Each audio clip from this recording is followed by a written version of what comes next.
Muy bien. Muy buenas noches a todos. Bienvenidos al conversatorio del Plan de Gobierno del Partido Político Perú Moderno. Agradezco su participación presencial y virtual. Hoy tenemos el placer de contar con la ponencia del destacado abogado constitucionalista e internacionalista, doctor Carlos Jaico, titulada La protección del denunciante de actos ilícitos, whistleblowing. En ella, el doctor Jaico abordará las medidas legales y administrativas necesarias para proteger a los denunciantes de actos ilícitos de represalias y retaliaciones por parte de los denunciados, fomentando con ello la transparencia, la rendición de cuentas y una cultura de integridad y ética en la administración pública. El doctor Carlos Jaico es magíster en Derecho por las universidades de Edimburgo, Suiza, y Manchester, Reino Unido, Master in Business Administration por el Swiss Business School, doctorado de la Universidad de Lausana, profesor universitario y conferencista internacional. Su amplia producción bibliográfica incluye el libro Whistleblowing, disponible en su segunda edición en francés, alemán y español. El doctor Jaico se ha desempeñado además como secretario general del despacho presidencial y es fundador del bufete Centro en Justicia, Abogados y Consultores. Damos la palabra al doctor Jaico. Bienvenido. Gracias. Muchas gracias, presidente. Muchas gracias. Bien, muchas gracias. Muy amables por los saludos y la bienvenida. Esta noche vamos a tratar sobre el tema de la protección del denunciante de actos ilícitos. Es un tema que, digamos, acompaña a las sociedades desde su fundación prácticamente. Y lo vamos a ver a través de la historia que vamos a ir recorriendo, ya que es siempre la lucha del bien contra el mal. Van a darse cuenta ustedes que a cada paso, siempre, en toda sociedad, existe esa lucha entre el bien y el mal.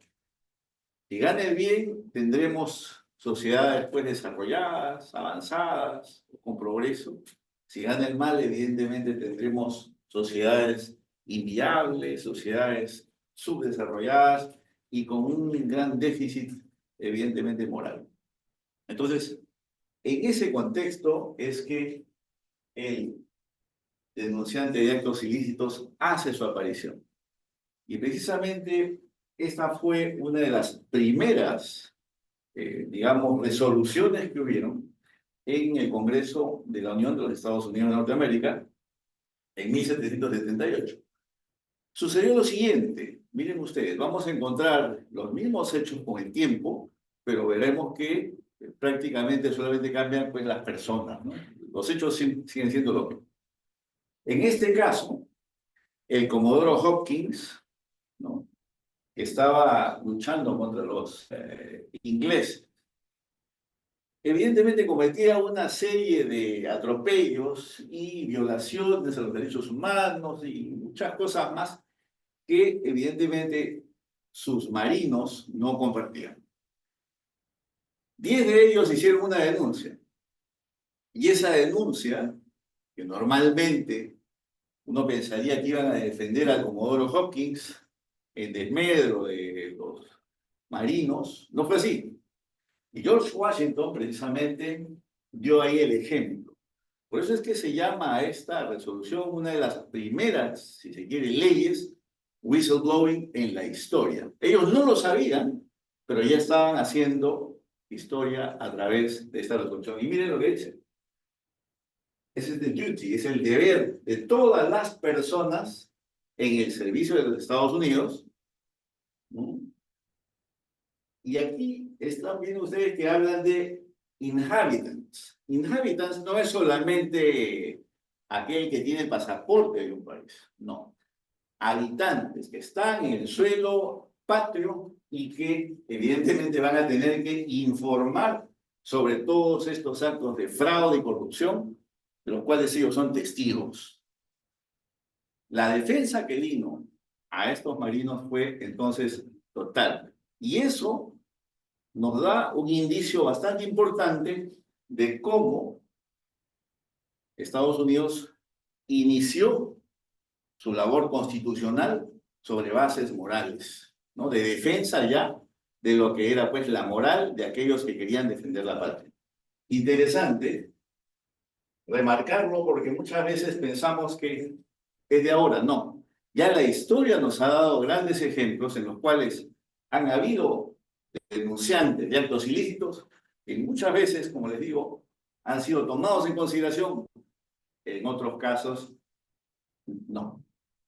Y luego, miren ustedes, en 1863, prácticamente 100 años después, tenemos como Abraham Lincoln también, en la guerra civil, cuando se tenía la creencia de que el material bélico que se compraba funcionaba, pues precisamente no funcionaba, ¿no? Rifles, cañones y todo eso no funcionaba, e inmediatamente es ahí donde Lincoln dijo, pues esto necesita que podamos saber quién está cometiendo actos de corrupción. Y es por eso que tenemos la False Claims Act de 1873, la cual es aún vigente en Estados Unidos de Norteamérica. ¿Ya? Es una ley que está todavía vigente. Es un ejemplo más de cómo los denunciantes de actos ilícitos han tratado siempre de avanzar y de denunciar, pero todo dependía de quién estaba adelante y quién recibía esas denuncias. Pues bien, quiero aquí tomar otro caso porque luego ya viene la explicación legislativa de lo que hemos hecho. Este caso es de Christoph Meili. Christoph Meili denunció algo bastante interesante que parecía de verdad anodino en la época, pero fue bastante fuerte. Les cuento lo siguiente. Él era un vigilante allá en Suiza. Un vigilante como cualquier vigilante. Hacía sus rondas en instituciones donde pues él iba para ver si todo estaba bien y una vez en un banco le tocó hacer turno de noche. En el turno de noche él iba por todo el banco abriendo las puertas, viendo si todo estaba bien, si no había alguien que se había metido. Y en una de esas habitaciones encontró dos containers. Y claro, por curiosidad, abrió uno de ellos y encontró estos dos libros. Bueno, encontró más libros, ¿de acuerdo? De ese tipo. Y esos containers normalmente, ustedes saben, estaban destinados para ser destruidos. Destruidos para que no quedara el menor rastro de esos documentos. Pero él comenzó a hojearlos y se dio cuenta inmediatamente que eran libros de contabilidad. Esos libros tenían todos aquellos depósitos que habían hecho, sobre todo personas que habían venido de Alemania durante la Segunda Guerra Mundial a Suiza a dejar sus bienes, joyas, dinero, y regresaban a Alemania con la esperanza de regresar una vez terminada la Segunda Guerra. Muchos de ellos no regresaron. Y ahí viene precisamente el tema. De que, claro, la guerra terminó en 45. 50 años después, nadie ha venido a reclamarlo. Entonces, todo esto no le pertenece a nadie. Y la mejor manera de eliminarlo, ¿cuál era? Eliminando los libros de contabilidad. Esa es la mejor manera. Pero no contaban con que Christoph Meili, este vigilante, este guardián, lo vio. Sacó esos libros, esos dos, salió al día siguiente de su trabajo y lanzó la alerta. Sonó el silbato, diciendo, aquí quieren destruir estos documentos. ¿Por qué? Porque si una vez que los destruyen, ya no va a haber ninguna prueba de que dejaron algo en estos bancos. ¿Se dan cuenta? O sea, era la manera perfecta de eliminar todo rastro de todos aquellos que habían dejado bienes, dinero, joyas en los bancos. Al fin y al cabo, Christoph Meili tuvo la vida bien difícil. ¿Por qué? Porque en Suiza existe la ley sobre el secreto bancario e inmediatamente después, pues ya de esto, de que se hizo el anuncio, lo que pasó fue que evidentemente ya iba a ser encarcelado. Se tuvo que fugar a Estados Unidos, estuvo 10 años en Estados Unidos El Consejo Judío Mundial lo acogió, le dieron estatus de refugiado y luego recién regresó a Suiza, pero ya evidentemente habían algunos acuerdos entre el Consejo Judío Mundial y los bancos suizos para que se pudiese pagar una suma, creo que fueron alrededor de 4.000 millones de dólares, ¿no?, en compensación por todos los bienes que se habían dejado en la época durante la Segunda Guerra Mundial. Él es Christophe Meilly, un denunciante de actos ilícitos. Pues bien, cuando uno habla de denunciante, la voz inglesa whistleblower significa precisamente lanzar la alerta, soplar el silbato, ¿no? To blow the whistle. ¿De acuerdo? Entonces, cuando uno ve lo que estas personas pueden hacer, es porque han tomado una decisión moral, digamos, con respecto a la moral social, y ellos dicen, pues aquí yo tengo que posicionarme, no me puedo quedar callado frente a esto. Si hay un acto ilícito, si hay un acto de corrupción, ¿qué tengo que hacer? Pues simplemente tengo que denunciarlo. ¿De acuerdo? Entonces, una definición que se encuentra en este libro sobre denunciante ético es la persona que está ligada laboralmente a una entidad pública o privada. Ligada. Tiene que haber una relación laboral con la entidad pública o privada. ¿Quién? De buena fe. Tiene que ser de buena fe. No se puede sostener que alguien haga esa denuncia porque tiene una inquina contra alguien o le tiene algo, evidentemente, contra una persona, lo cual evidentemente vendría a, digamos, a perturbar la pureza de la denuncia, ¿no? Asimismo, motivada por el interés público, y es verdad, no hay una motivación personal, hay una motivación de salvar ese interés público, de salvaguardar el interés público, el cual pues necesita precisamente. Imagínense ustedes en el caso Boeing, cuando un mecánico en Inglaterra decía, ¿saben qué? Aquí, si ustedes no cambian la manera de organizar los pilotos, la manera de organizar las revisiones técnicas, por ejemplo, estamos corriendo directamente a un accidente, a un crash. No le hicieron caso. ¿Qué pasó?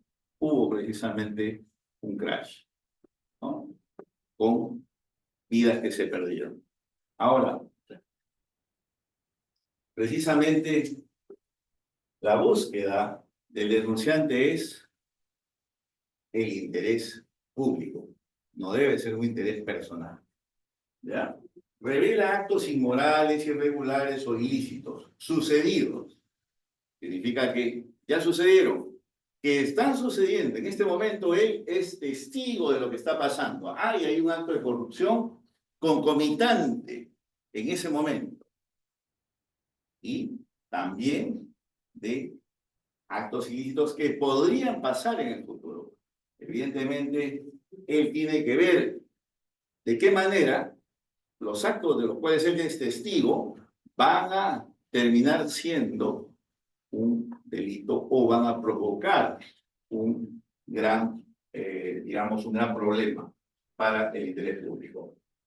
Entonces, esta denuncia la tiene que hacer dentro de los canales establecidos según la legislación. Esta es una definición que se ha manejado ya, y lo vamos a ver en distintas legislaciones, que engloba precisamente las situaciones en las cuales el denunciante se va a ver concernido y tiene como objetivo precisamente protegerlo. Esa es la idea, proteger al denunciante.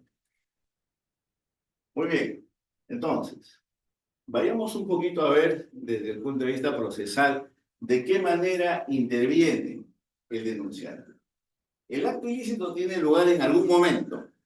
Él va a tomar conocimiento. Pongamos a un contador que ve que al fin y al cabo en el año el balance anual no corresponde a lo que efectivamente tiene la empresa como activo.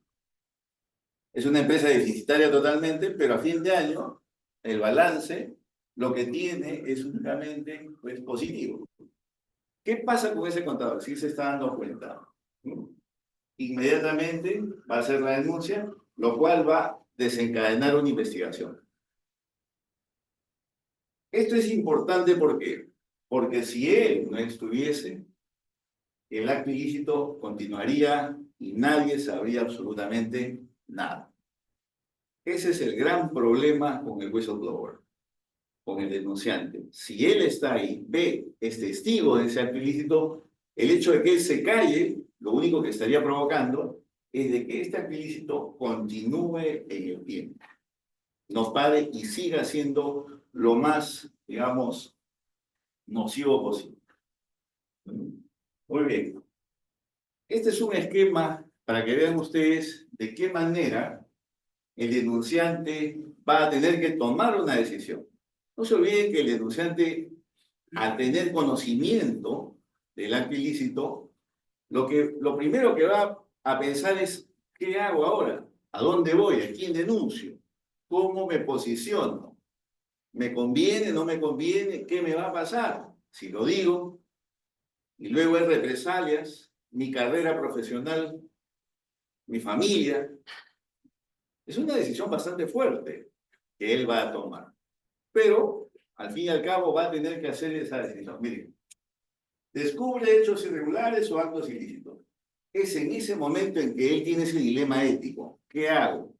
¿Denuncio? ¿No denuncio? ¿Me tapo los ojos? ¿Simplemente hago como que si nada estuviese pasando? ¿O doy el paso hacia adelante y denuncio? Entonces, hay un análisis costo-beneficio, de todas maneras. El denunciante va a tener que analizar si para él hay un interés, digamos, personal, institucional, social. Una vez que ha hecho ese análisis, inmediatamente pasará a la denuncia ética. Pero, precisamente, ese paso no es el más fácil. Ese paso no es el más simple, porque a partir de ahí, él estará firmando, digamos, una suerte de condena con respecto a los hechos que denunciará. Si lo hace, tendrá que, pues, hacer frente a las consecuencias de la denuncia con las represalias que podrían haber por esa denuncia. Muy bien, miren ustedes.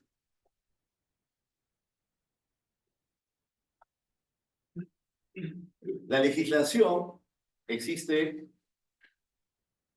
bastante legislación en el mundo, de la cual el Perú ha tenido que ir adaptándose poco a poco para que en su ordenamiento interno tenga esta legislación de protección al denunciante de actos ilícitos. Todo empieza con la Convención Interamericana contra la Corrupción, 1996. A partir de ahí, tenemos lo primero, que es la Ley del Procedimiento Administrativo General, que en su artículo 116 ya nos da, ¿no? Ya nos da el procedimiento para que cualquier ciudadano pueda denunciar estos actos ilícitos. Ya existe. Y yo precisamente lo que veo es de que rara vez se habla de este artículo 116, sobre todo en lo que es la denuncia de actos ilícitos, cuando sí existe. Tenemos leyes, tenemos legislación, pero bueno, luego la Convención de Naciones Unidas contra la Corrupción, eso también ha venido a forzar un poco al Perú también a ponerse, digamos, en una, digamos, obligación legislativa, por lo cual tenemos en el 2010, 2011 ya es lo que venía, la Ley de Protección al Denunciante, la 29542.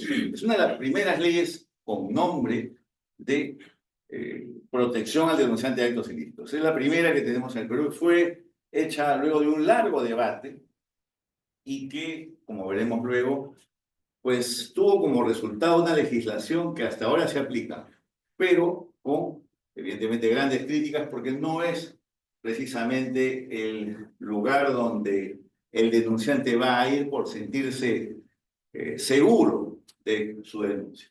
No solamente a nivel personal y profesional, sino que también pero él no tiene ninguna seguridad de que su denuncia va a llegar a algo, va a culminar en algo, va a culminar en una condena, por ejemplo. Eso no lo saben. Luego, tenemos APEC.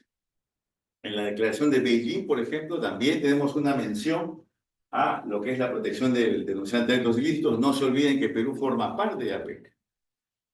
Perú forma parte de APEC y al formar parte de APEC debe de todas maneras, ¿no?, tener todo este tipo de legislaciones que vengan a complementar los trabajos que se hacen ya a nivel internacional.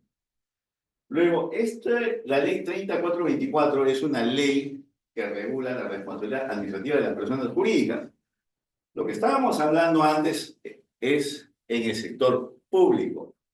Esta ley es para el sector privado, la 3424, que no trataremos mucho hoy día, pero de todas maneras haremos una pequeña revisión. Luego, el decreto legislativo 1327 del 2017, estamos en la época del señor Kuczynski, ¿no?, donde se hizo este decreto legislativo. Recordarán ustedes esas medidas legislativas que pidió el Congreso, ¿no?, esas facultades que pidió el Congreso, se las dieron, y él aprovechó ahí para tener este decreto legislativo 1327, que, como veremos también, no ha venido a aportar mucho. Y finalmente la Directiva 2019-1937 de la Unión Europea, la cual es de protección al denunciante de actos ilícitos, la cual pues ha venido a completar ya por lo menos 20 años de trabajos en la Unión Europea sobre protección al denunciante. Muy bien. La primera legislación, estamos en el sector público, de la que conversábamos, la ley 29542, es ley de protección al denunciante en el ámbito administrativo y de colaboración eficaz en el ámbito penal. Ahora, ahí hay un gran error, porque se habla de colaboración eficaz sabiendo que existe ya una legislación para eso, pero en la época se pensó que pues también ahí se podía incluir a todos aquellos que, habiendo cometido el delito, podían también ser parte de esa colaboración eficaz, lo cual ha hecho de que esta legislación no sea la mejor. Dicho sea de paso, el Poder Judicial y la Fiscalía, en un proyecto de ley que hicieron y que enviaron al Congreso, critican severamente esta ley 29542. Entonces, ¿a qué autoridad hay que recurrir cuando se quiere hacer la denuncia? A la Contraloría General de la República. Es la autoridad competente. ¿De acuerdo? Ahora, el sistema de la ley 29542 no prevé las denuncias anónimas. O sea, no se pueden enviar denuncias anónimas, o sea, sin nombre. ¿De acuerdo? Lo cual me parece bastante bien. Sin embargo, eso no ha impedido de que las denuncias anónimas fluyan. ¿De acuerdo? Y que eso venga pues un poquito a hacer que el sistema no funcione. Y eso verán ustedes en un país como el nuestro, donde las vendetas políticas existen, es muy fácil hacer denuncias sin ningún sentido y al fin y al cabo hacer que todo el sistema comience a funcionar sobre la base de hechos falsos, ¿no? Ahora, la recompensa, porque hay recompensa, es únicamente otorgada si la infracción prevista es sancionada con multa. Entonces hay un límite de 50% efectivamente cobrado por la entidad. Interesante, 50%. En Estados Unidos, por ejemplo, la Sarbanes-Oxley Law permite que el denunciante cobre hasta 30-40%. ¿De acuerdo? Dependiendo de cuál ha sido su conducta procesal, se le puede dar hasta 40%. Si su conducta procesal no ha sido la mejor, pues podrá reducirse en esa proporción. Muy bien. Veamos entonces el número de denuncias recibidas con respecto a la 29542. Miren ustedes, desde el año 2013 hasta el 2023, 10 años, 66.204. Es bastante.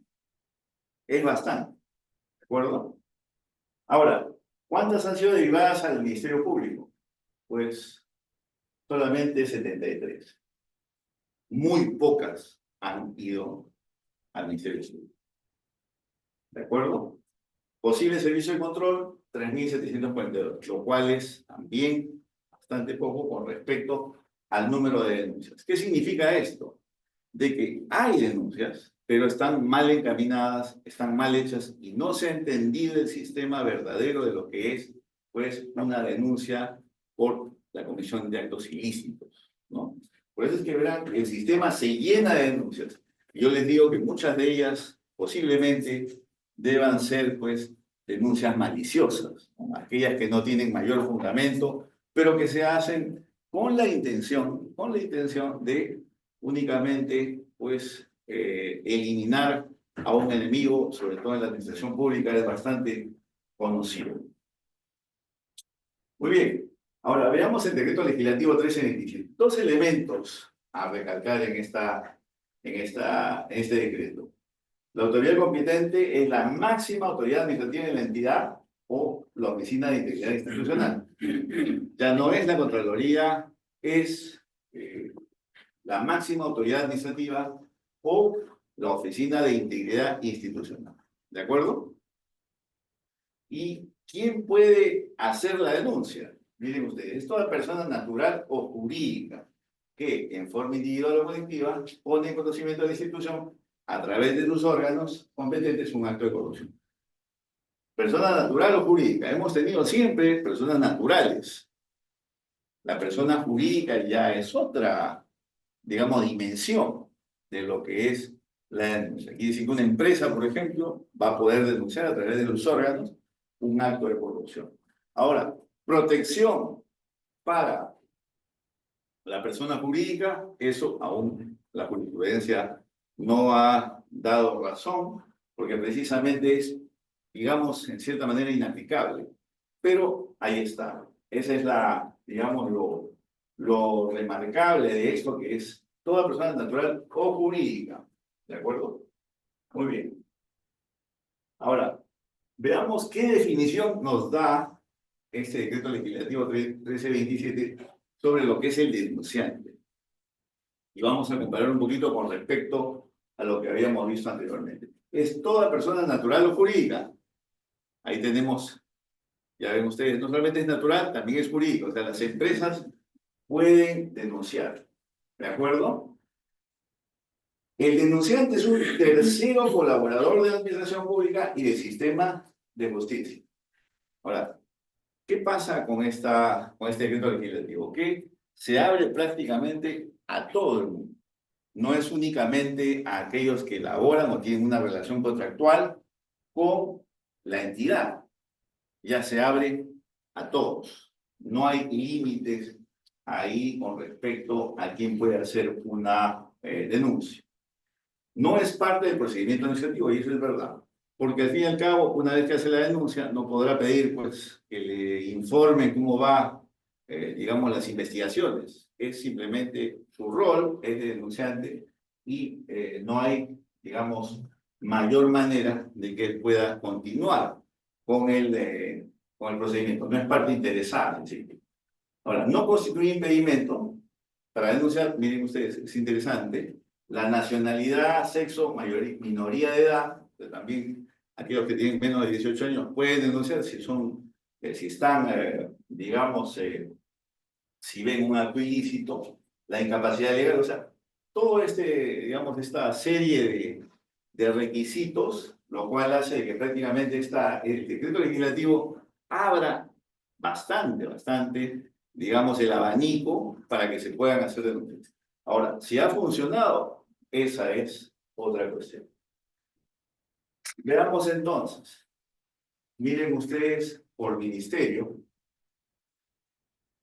las denuncias que se han tenido. Y verán ustedes que es muy poco. Es muy poco, prácticamente nada. 2020, Ministerio de la Mujer, 3 denuncias. 2020, Transportes y Comunicaciones, 12. Ustedes saben lo que hemos tenido en el MTC. ¿Ah? 12 nada más. Salud, bueno, un poquito más, 54. Producción 1, PCM 4. ¿Verán? Vivienda, construcción y saneamiento, solamente 2. Entonces, ha subido evidentemente 2021, 2022, ya verán ustedes por las situaciones políticas que hemos tenido y eso se ha podido reflejar también en las denuncias. Pero sin embargo, sigue siendo algo que de verdad no es tan grande como se esperaría. Al final del 2020-2023 tenemos 4.485 denuncias. No se tiene mayor información con respecto a saber si de verdad es efectivo. No hay hasta ahora una manera de, por ejemplo, saber si estas causas han llegado al Ministerio Público y si el Ministerio Público ha logrado tener una condena. Por ejemplo, eso sería interesante, saber si ha habido una condena al final. Y eso, precisamente, la administración adolece. Ahora, con respecto a lo que es el sector privado, la ley 3424 nos dice lo siguiente, que las personas jurídicas en ejercicio de su autorregulación implementan procedimientos de denuncia como elemento mínimo de su modelo de prevención. O sea, lo que se quiere acá, digamos, evitar es de que las personas jurídicas sean pues el receptáculo de actividades ilícitas y que evidentemente sus gerentes deben poner todo este sistema de prevención del delito. ¿A través de qué? A través de canales de denuncia, sea anónimos y sea confidencial. Y esto es importante, en el Perú ya se aplica, en Europa también, en que la empresa es responsable, incluso al momento de que exista un caso y que tengan que ser juzgados, ellos van a tener que, por ejemplo, probar que tenían un sistema de denuncias, un canal de denuncias interno que les permitía, pues, recibir esas denuncias. Si no los tenían, eso pues ya implica una falta grave.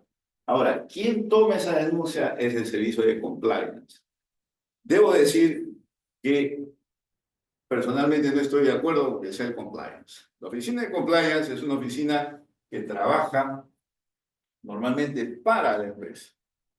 Y por lo tanto, si ustedes ven que trabaja para la empresa, va a tener serias dificultades en denunciar o decir, ¿saben qué? Aquí están cometiendo ustedes un delito.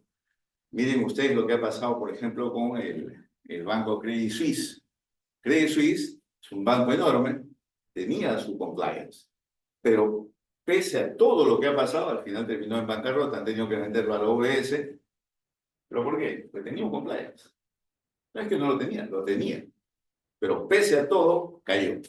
Entonces, decir que el compliance es una garantía de seguridad que va a permitir que se controlen las actividades y que reciba precisamente las denuncias es, digamos, aleatorio. Yo personalmente no estoy de acuerdo con esa manera de ver las cosas, porque al fin y al cabo el compliance forma parte de la organización y él no es independiente.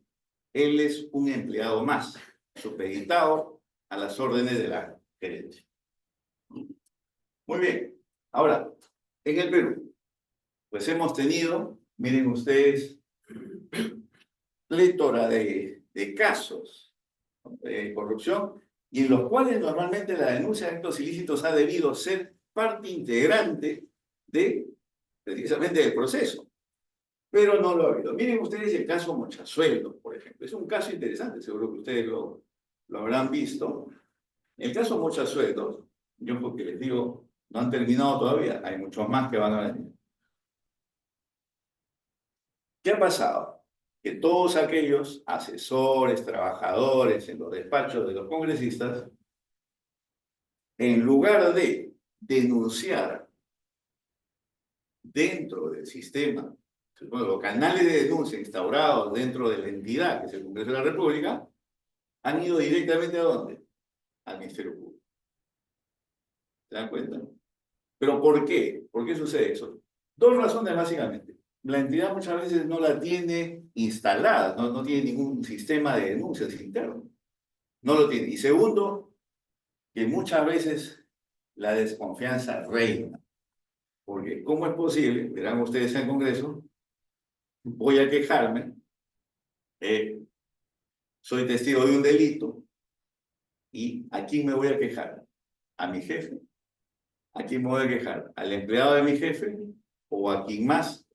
no hay. O sea, no hay donde el denunciante pueda tomar, digamos, una decisión en toda tranquilidad. Él sabe muy bien que ahí no solamente su denuncia va a caer en saco roto, sino que su integridad personal y profesional va a sufrir. Entonces, en el caso Mochasuelos es, por ejemplo, un caso, digamos, bastante claro de cómo no se utiliza la legislación vigente, no se aplica lo que hemos visto. Y al fin y al cabo, el denunciante se ve obligado a ir directamente al Ministerio Público.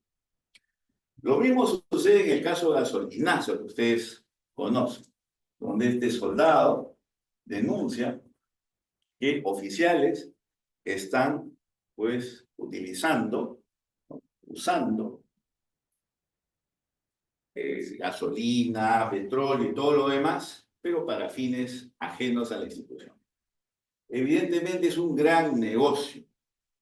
Este joven es testigo, lo ve, pero ¿a quién va a denunciar eso si dentro, en la entidad, no hay un medio, un canal de denuncia? ¿Dónde va a denunciar? ¿Se dan cuenta de la dificultad?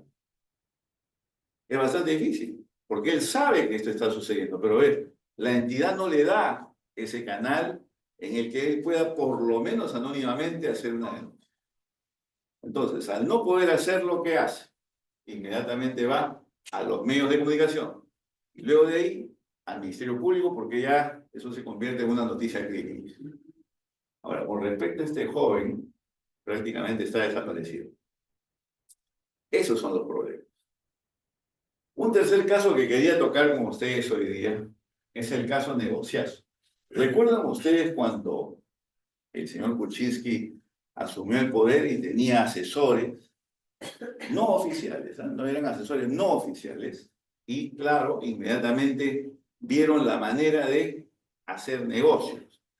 Y sucedió que el Hospital Loaiza quería que alguna clínica les haga cierto tipo de servicios, ¿no? Evidentemente les iban a pagar. Y para eso se reunieron en el Palacio el representante del gobierno y el representante de la empresa, de una clínica que quería poner sus equipos a disposición del Hospital Loaiza, pero previo pago.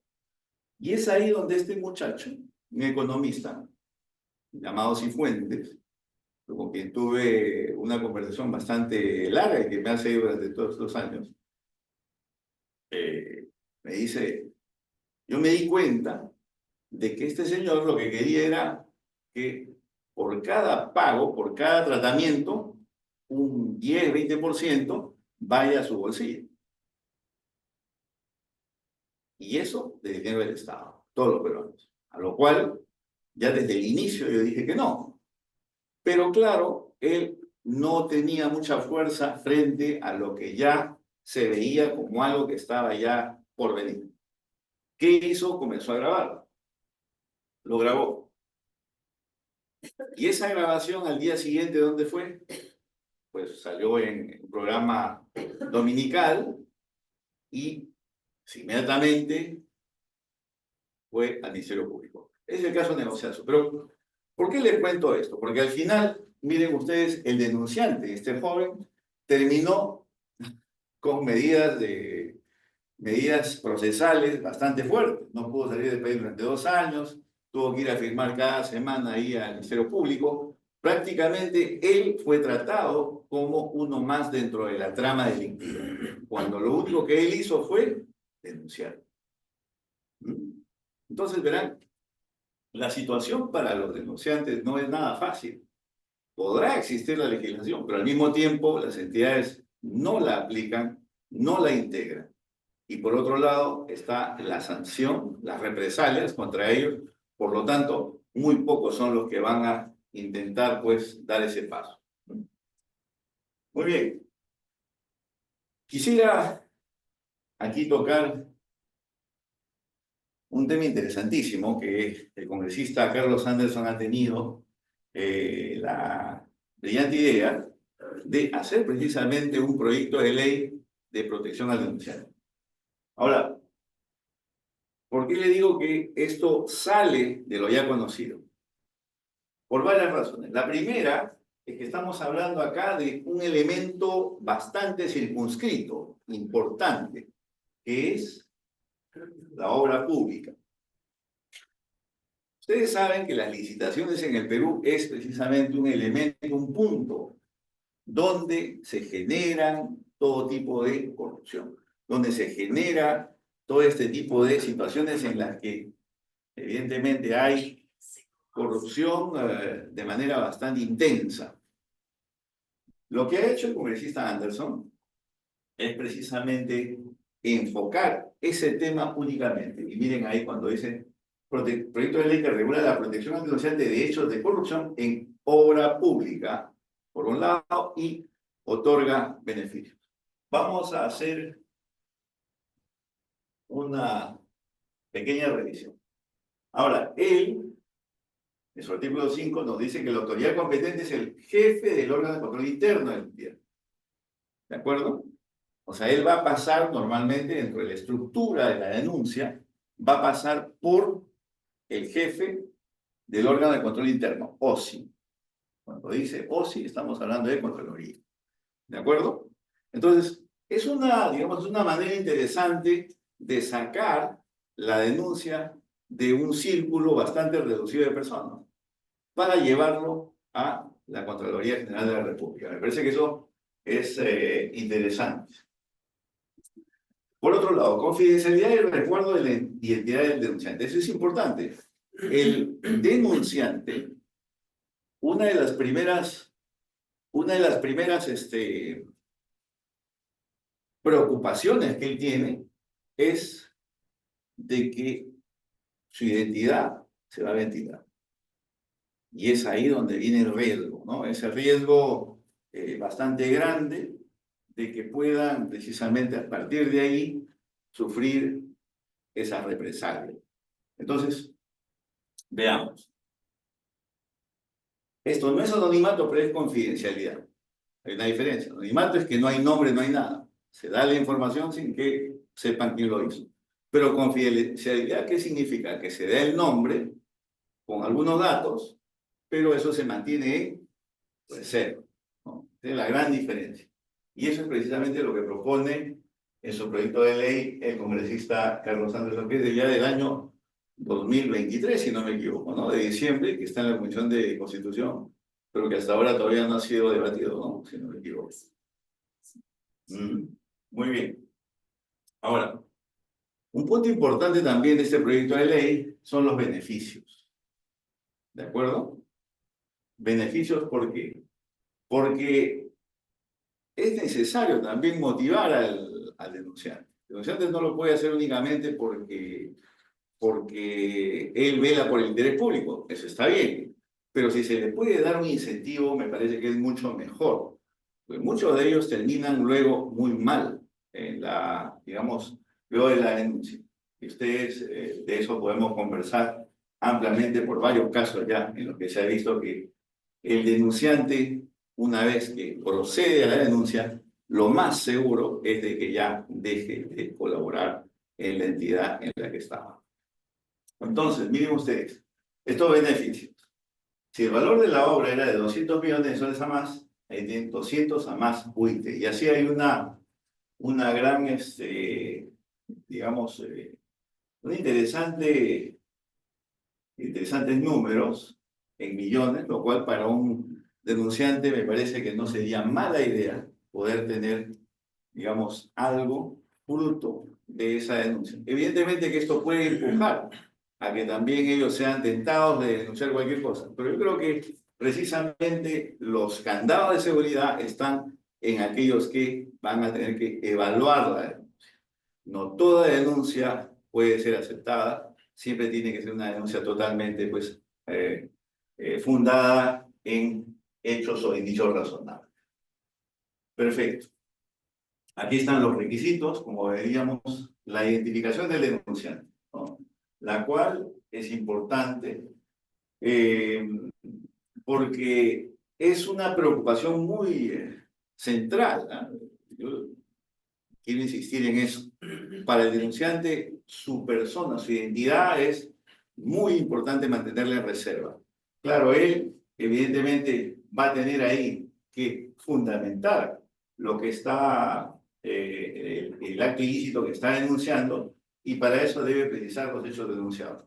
En esto, quiero decir que hay que graduar, digamos, lo que se está diciendo. No se trata que el denunciante venga con todos los elementos, digamos, ya prácticamente hechos. No. Acá, según la jurisprudencia de la Corte Superior de Justicia, los indicios razonables ya son suficientes. Son indicios razonables que permiten que uno pueda de ahí colegir de que un acto ilícito se ha llevado a cabo. Entonces, es importante saber de que el denunciante no tiene por qué hacer obra de Sherlock Holmes, ni ponerse a investigar, lo cual sería peligroso para él. Sobre la base de lo que tiene y sobre la base de lo que él puede ya, digamos, recolectar y pueda producir, es un indicio bastante grande para que se pueda aperturar una investigación. Muy bien. La denuncia maliciosa. Y ese es un elemento importante porque la denuncia maliciosa es algo que se ve y mucho. En las denuncias que se manejan muchas veces en el Perú, todos o casi todos se sienten, digamos, con esa facultad de hacer una denuncia contra cualquier persona. Basta con ver algo en la televisión para que inmediatamente digan, pues yo denuncio a esta persona porque vi en la televisión que había algo. Pues ya, ahora a ustedes, al Ministerio Público, de investigar. Eso evidentemente no se puede hacer. Porque imagínense, o sea, si uno por lo que ve en la televisión ya inmediatamente está denunciando, significa en primer lugar que no hay indicios, no tiene nada en la mano que va a poder aportar a la investigación. Entonces, ¿por qué tendríamos nosotros que hacerle caso a esa denuncia? Si solamente es algo que vio en la televisión. Y eso sucede mucho, sucede mucho. Ustedes verán cómo ciertas personas prácticamente hacen esas denuncias únicamente porque vieron algún reportaje en la televisión.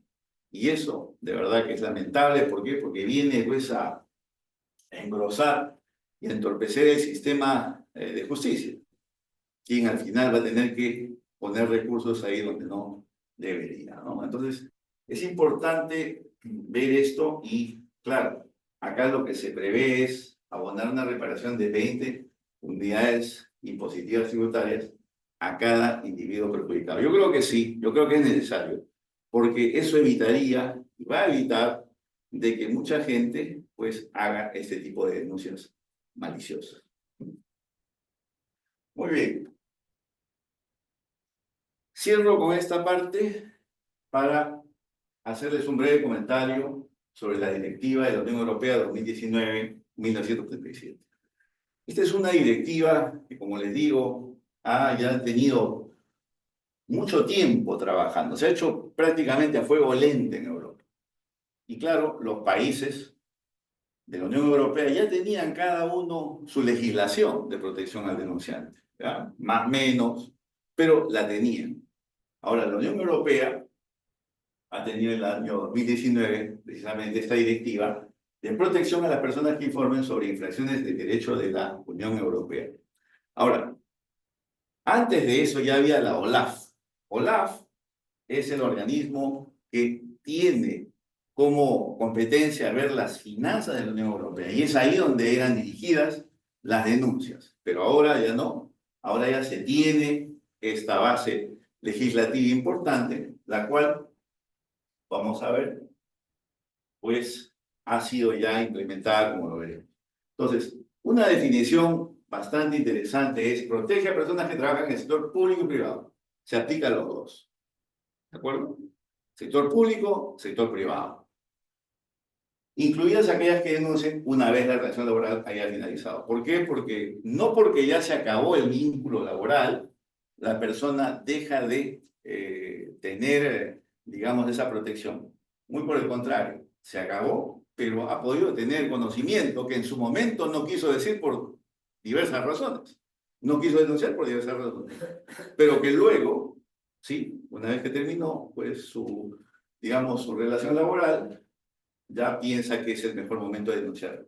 Y para esto debo decir, no hay fecha, no hay límite de tiempo. Y eso es lo bueno con la denuncia de actos ilícitos. Entonces, miren ustedes, vigencia de la directiva el 16 de diciembre de 2019. Transposición a la legislación nacional. Acabó en el año 2021, el 17 de diciembre de 2021. ¿Qué significa transposición? Que la directiva debía ser implementada, integrada en la legislación nacional de los países miembros de la Unión Europea. Y eso se hizo. Ahora ya, por ejemplo, las diferentes legislaciones que habían han debido adaptarse a esta directiva, lo cual ha hecho de que prácticamente en la Unión Europea se aplique la directiva con, evidentemente, las sanciones para quien no lo haga. Debo decirle, y es muy importante, que esta directiva se aplique incluso aquí en el Perú. ¿De acuerdo? ¿Por qué? Porque puede haber una empresa española, por ejemplo, ¿de acuerdo? Que tenga una sucursal aquí en Lima, y que aquí el empleado de la sucursal sepa de un acto ilícito, lo va a tener que denunciar y estará cubierto por esta directiva 2019-1937. Entonces, eso es lo importante. Se aplica, entonces, más allá de las fronteras de la Unión Europea. ¿De acuerdo? Entonces, eso es importante y, sobre todo, para aquellos que piensan que ya saliendo de allá aquí no se aplica, debo decirles que hay algunos casos ya de aplicación, tanto como, por ejemplo, las leyes Sarbanes-Oxley, por ejemplo, de Estados Unidos, la False Claims Act, que se aplican también a empresas que tengan intereses en el Perú. Por ejemplo. Últimamente hay un caso, por ejemplo, en Chile, en el cual, pues, empresas norteamericanas han tenido casos de fraude enormes en los cuales whistleblowers chilenos han sonado la alarma y se está aplicando precisamente la ley de la Sarbanes-Oxley Law. Muy bien, los canales de denuncia, esos son importantes, son internos y externos. ¿Y por qué? Porque han hecho una diferencia entre empresas privadas con 50 más empleados y entidades públicas.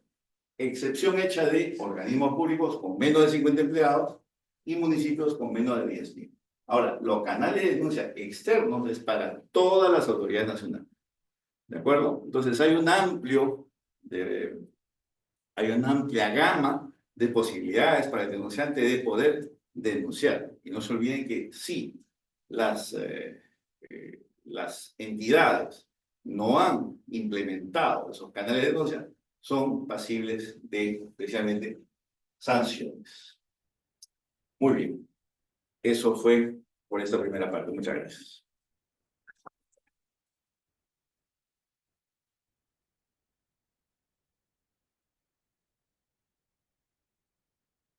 Gracias, Carlos, por tu muy didáctica e informada informativa sobre la protección de negociados de actos ilícitos, ¿no? Yo creo que tema muy interesante y abre por la ventana de una serie de preguntas.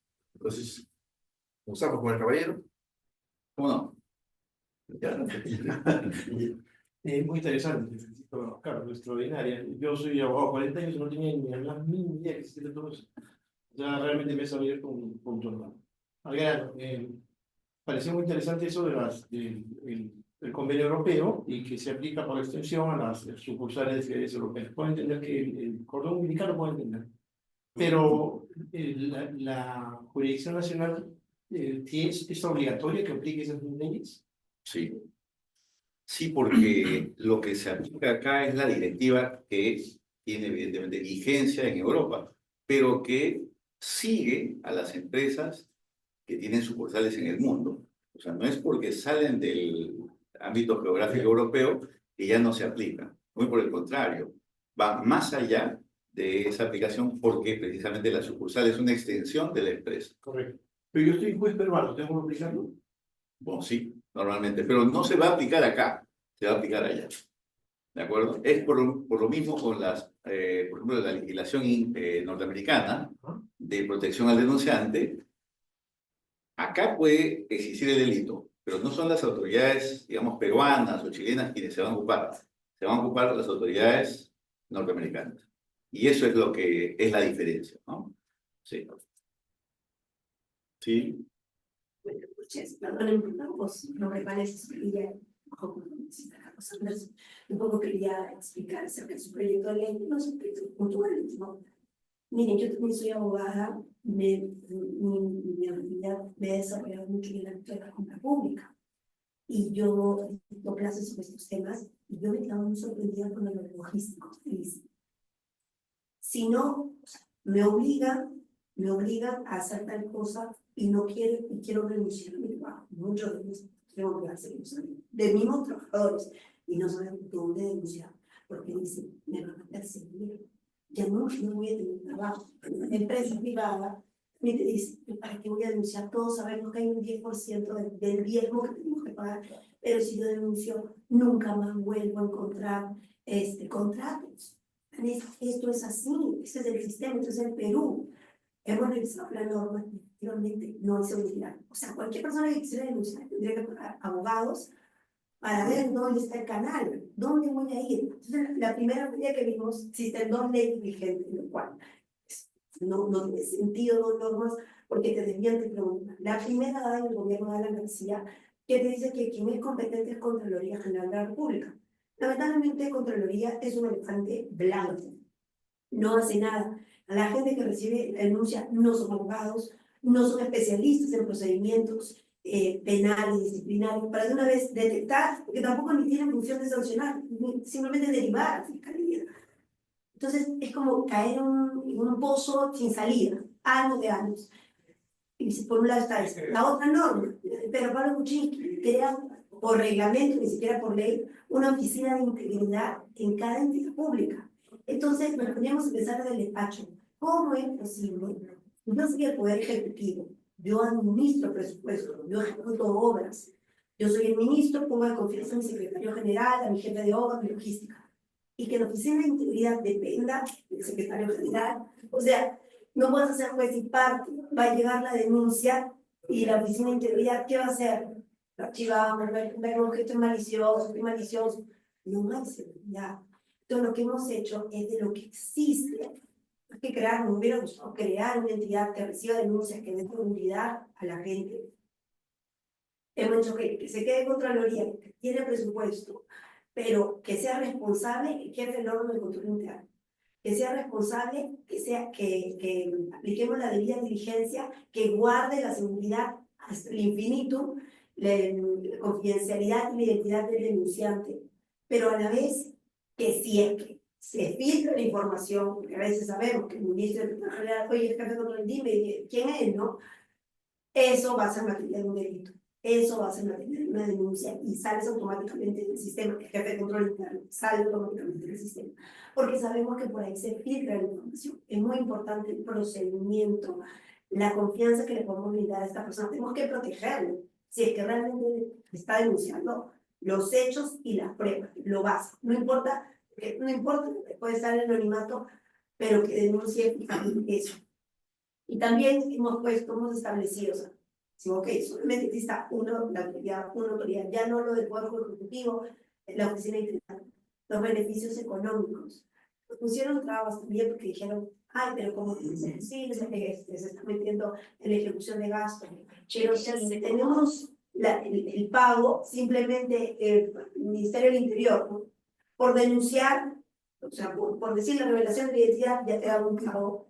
¿Por qué no, si existe una sentencia de que esta persona que denuncia efectivamente está paralizando toda la corrupción grande que va a haber?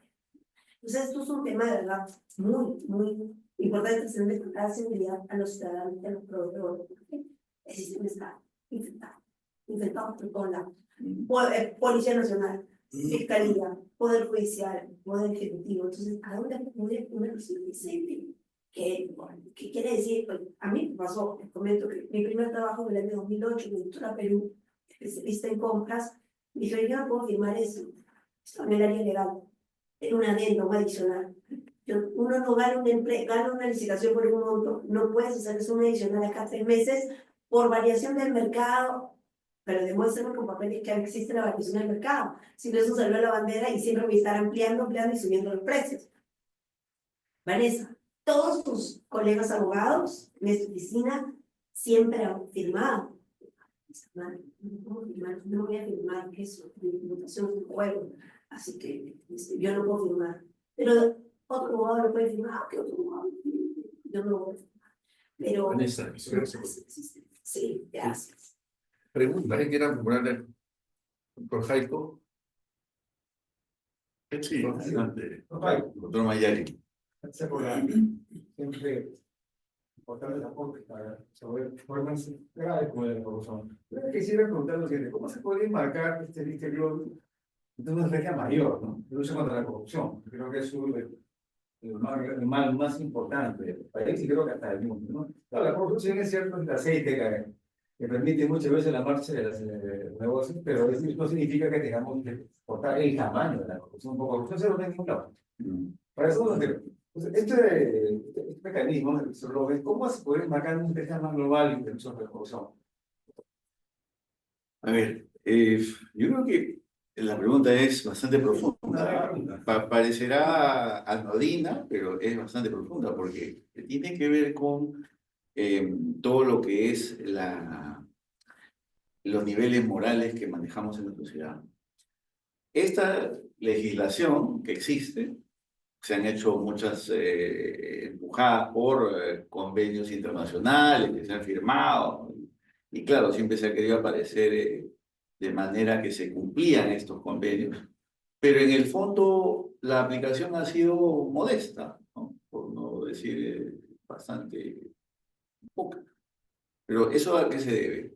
A que la sociedad en sí, moralmente, está muy débil, una moral muy débil, ¿no? Precisamente a partir de ahí, si la moral social no tiene ningún tipo de, digamos, de aprecio por aquellos denunciantes, imagínense pues quién va a querer ser denunciante. Yo creo que precisamente acá estamos frente a una cuestión de debate, y gracias por la pregunta, doctor Mayari, entre whistleblowing, protección al denunciante y democracia. O sea, eso nos lleva a discutir este tema, porque miren, lo que les mostraba al inicio, ¿no? Con George Washington, por ejemplo, con Abraham Lincoln, ellos desde el inicio pusieron las bases de lo que era el respeto por los saberes del Estado, ¿no? Sin saberlo, ya estaban poniendo las bases legislativas de lo que era, pues, sobre todo, luchar contra la corrupción. Y lo hicieron. Nosotros en el Perú, ¿qué bases tenemos precisamente para poder iniciar esa gran marcha hacia lo que es una moral social en la que el denunciante no se vea como un desleal, como un traidor, como se les dice, sino muy por el contrario, como un ciudadano ejemplar, un ciudadano que ve el interés público y que sobre todo a través de su actitud lo que está haciendo es de que la sociedad funcione? ¿Sí? Esa es la gran diferencia. Entonces yo creo que por ahí el debate debe empezar. No es fácil, pero creo que es un debate importante que se tiene que hacer, ¿no? Gracias por la pregunta. Claro. Tú has mencionado, destacando el proyecto del congresista Anderson, el mecanismo de la confidencialidad, ¿no? Que se presenta ante la OSCE, o sea, en cada entidad pública hay un órgano de control interno. Pero más allá de la confidencialidad, que digamos, prácticamente el proceso, digamos, denunciante, quién es, todo proceso de investigación y más allá del proceso judicial lleva largo tiempo, ¿no? Y en el proyecto está previsto, al término, si es positivo, un sistema de compensación bastante atractivo. Pero en el interregno, ¿no? ¿Qué protección efectiva, más allá de la confidencialidad, tiene la persona que hace la denuncia?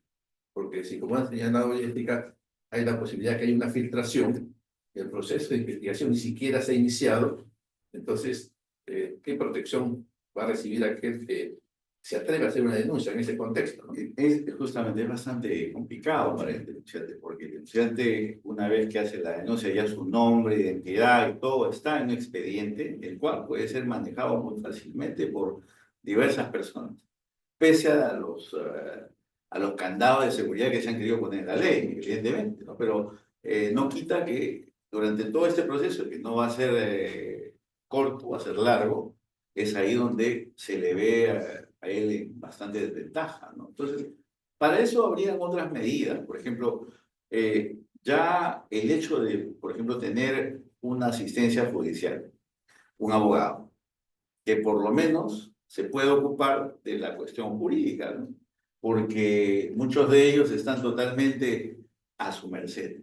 No tienen ningún tipo de apoyo jurídico que les permita avanzar de mejor manera en todos estos meandros de lo que es la denuncia por actos ilícitos.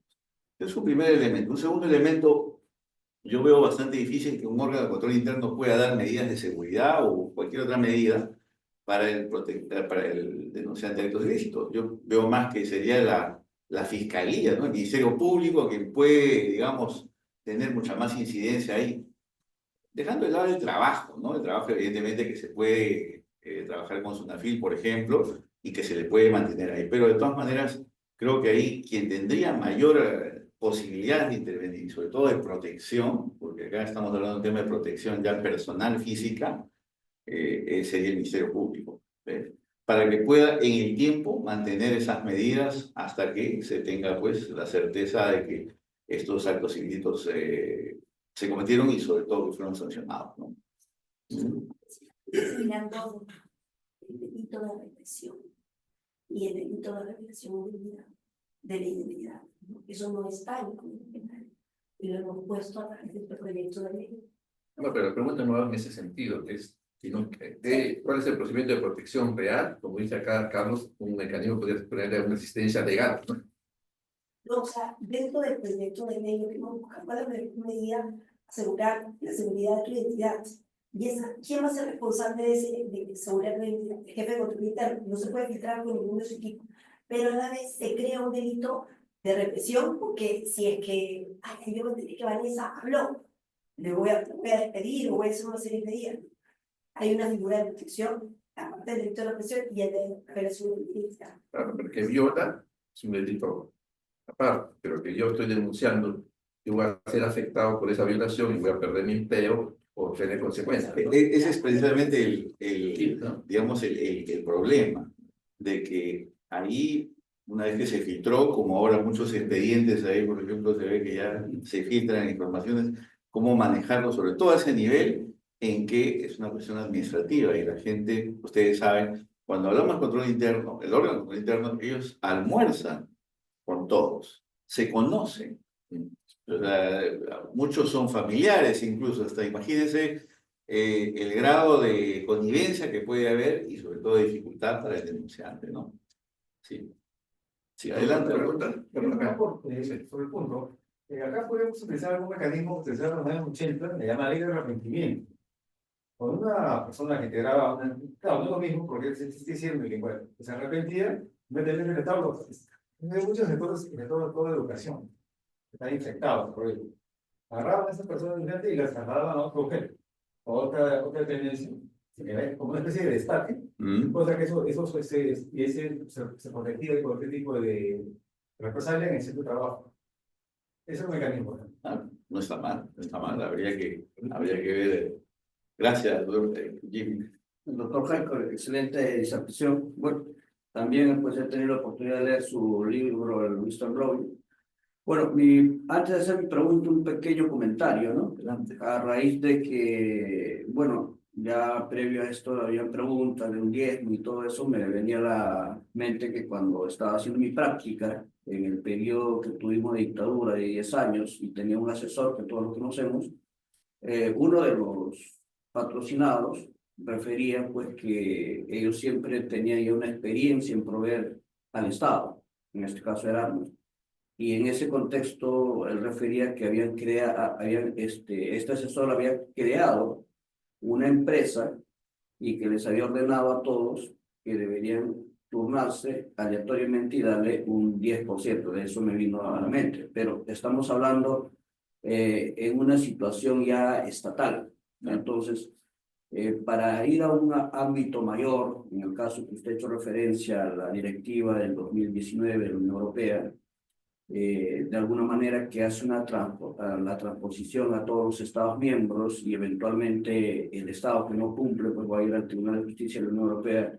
En este caso, a nivel Latinoamérica, tenemos instituciones de grupos regionales, ¿no? Tenemos particularmente Perú, que es miembro de la Comunidad Andina de Naciones o miembro del CELAC, que últimamente han querido reactivar por tema de Trump, el envío de inmigración de los extranjeros ilegales. En este escenario, ¿cuál sería la situación actual a nivel normativa para emitir una directiva, sea en la Comunidad Andina o en la CELAC, que están pues los 31 países, ¿no? De toda Latinoamérica, menos Estados Unidos y Canadá? ¿Usted lo ve viable de pronto? ¿Es factible dentro de las instituciones? Esa es la pregunta. A ver, yo creo que es bastante amplio, el CELAC es bastante amplio. ¿Qué le parece si empezamos por lo que es el Parlamento Andino, por ejemplo, ¿no? El Parlamento Andino tiene marcos normativos. Por desgracia, esos marcos normativos no son vinculantes, ¿no? Para los países, a menos que evidentemente haya reunión de cancilleres, pero no son vinculantes. Yo creo que habría que empezar por ahí. Por ejemplo, Chile tiene una buena legislación de protección al denunciante, ¿ya? Tiene una buenas leyes, tiene incluso 2 interesantes. Colombia también, Ecuador menos, Bolivia menos, Perú, las que hemos discutido hoy, pero todas atacan el problema desde diferentes perspectivas y todas no tienen la misma manera, digamos, de proteger al denunciante, lo cual al final termina siendo, pues, nocivo para el propio denunciante. Yo creo que a ese nivel habría un trabajo interesante para hacer. Evidentemente, trabajando esos marcos normativos sobre la base de una legislación que pueda, digamos, ser aplicada a nivel de lo que es la Comunidad Andina de Naciones. Me parece que esa sería una salida, yo creo que se puede hacer en todo caso. Si alguien nos está escuchando del Parlamento Andino, con mucho gusto trabajemos ese proyecto. Pero más sería la comisión, ¿no? Porque toma las decisiones, ¿no? Sí. El Parlamento, como siempre como tú dices, es declarativo, ¿no? Si hace marcos normativos, pues es ahí donde se basa, pero la comisión es la que decide. Entonces, Pues depende, por tu amplia experiencia nos puedes referir cómo es en Estados Unidos. O sea, hemos visto en películas que los traen a otro estado, donde deben trabajar la identidad. Bueno, Estados Unidos tiene varias legislaciones de protección al denunciante, ¿no? Tiene la Sarbanes-Oxley Law, por ejemplo, que es fruto de 2 congresistas, ¿no? Sarbanes y Oxley, y que protege al denunciante, ¿no? También hay la False Claims Act, que ya está en su 3ª versión, que todavía sigue vigente, y otras más. Lo interesante de la legislación norteamericana es que tiene pues, ese sistema de bonificación al denunciante. Hay un caso, precisamente el caso Birkenfeld. Es un caso de un financiero suizo del UBS que fue enviado a Estados Unidos. ¿Para qué? Para encontrar clientes en Estados Unidos y traerlos a Suiza, ¿no? Logró su objetivo, tenía pues una cartera interesante y al fin y al cabo lo que estaba haciendo eso era ir contra el IRS, ¿no? Internal Revenue Service, ¿no? O sea, lo que sería la SUNAT norteamericana. Inmediatamente lo vigilaron hasta que lo atraparon. Lo atraparon en Estados Unidos y él al final dijo, bueno, ¿qué me espera acá? ¿Culpable? Inocente. Dijo, bueno, si soy culpable. Y dijo exactamente lo que había pasado, la manera que había procedido para traer esos clientes y que se los llevó a Suiza y que estaban en el banco. Evidentemente, millones que habían salido de Estados Unidos con dirección a estos bancos. Ahora, lo que pasó en este caso fue que él fue juzgado, estuvo 4 años en prisión, pero recibió por todo lo que habían recuperado alrededor de 40 millones de dólares. Él dice que al final todo se le fue en abogados, pero digamos que recibió una suma interesante. a pesar de haber sido... A pesar de haber formado parte de esa trama, él recibió igual. Pero eso es precisamente el sistema norteamericano, ¿no? De rewards, desde mucho tiempo en que el ciudadano pues toma esa, digamos, esa posibilidad de perseguir el delito y que por eso lo tienen que premiar. Entonces, en ese caso, él, pese a ser parte de la trama delictiva, también recibió. Fue a la cárcel, salió y se encontró con un cheque interesante. Bueno, Bueno, por ahora. Ustedes Bueno, quieran. muchas gracias a todos por la participación y los invitamos para el jueves, el siguiente jueves, no esta, sino la siguiente semana, para una conferencia sobre agricultura disruptiva en el Perú, que va a ser por un especialista en la materia. Muchas gracias a todos.